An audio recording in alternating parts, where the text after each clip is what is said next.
saying is they're not sure if this is if the attacker acted alone or if he was part of a bigger network, and that's what the concern is now. It all began last night at the arena, which I'm standing in front of at the moment, when this suicide attacker waited for the concert to end, waited for the young people to leave before blowing himself up surrounded by them. And it wasn't just the nails, the bolts, and the shrapnel that killed them, it was the crush that wounded so many of them afterwards. The youngest victim was just 8 years old. Her name was Safi Rousses. Her mother and her... Considered a high priority threat. Any insight on that? So part of you says, well, you know, at least they're doing their job and they're identifying people, but obviously they didn't categorize him in the proper way, right? Because they thought, okay, we've got other people that we consider to be worse actors in the area or in the region, and somehow they did this and organized in terms of what their threat level assessment was, how they would prioritize it, because it's a matter of resources.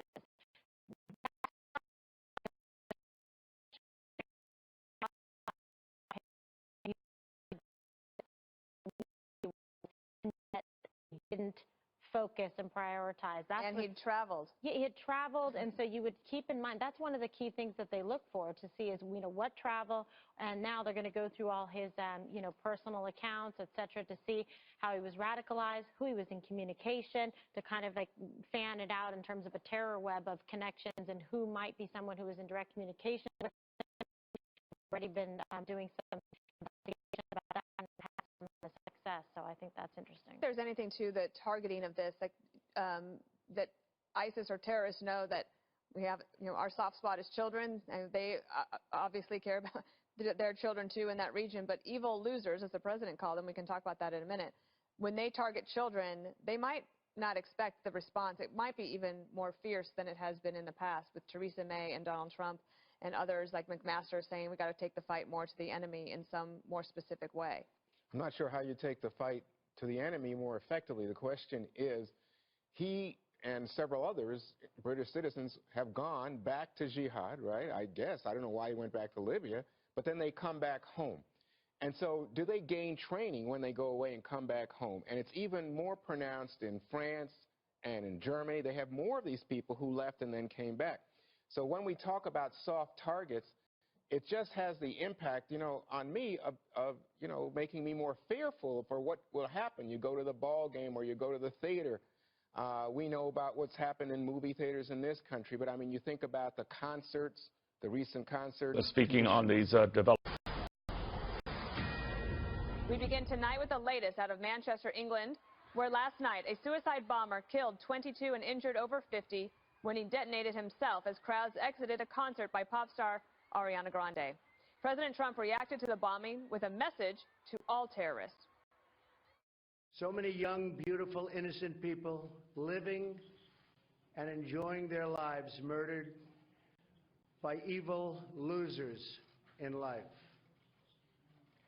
I won't call them monsters because they would like that term. They would think that's a great name. I will call them from now on losers because that's what they are. They're losers. And late this evening, British Prime Minister Theresa May warned there could soon be more attacks to come in the United Kingdom. The threat level should be increased for the time being from severe to critical. This means that their assessment is not only that an attack remains highly likely, and as the emergency services have confirmed throughout the day, his victims were innocent children, young people and their families. Our thoughts and prayers are with them all. I want to reiterate what I said this morning about the professionalism of the emergency services and the bravery of the people of Manchester. Through their actions, they proved that cowardice will always be defeated by bravery, that evil can be overcome by good, and that our values, the liberal, pluralistic values of Britain, will always prevail over the hateful ideology of the terrorists.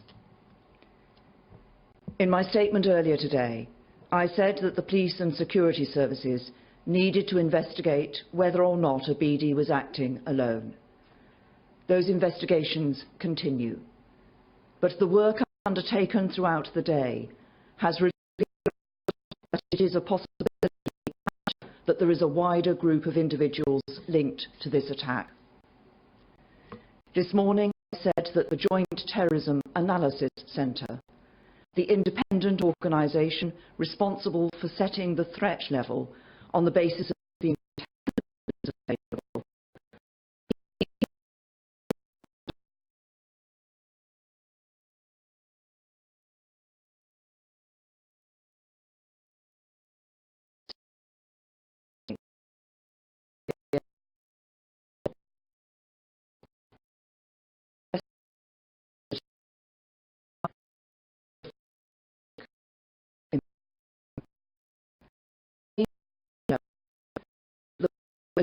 resources and support made available to the police as they work to keep us all safe.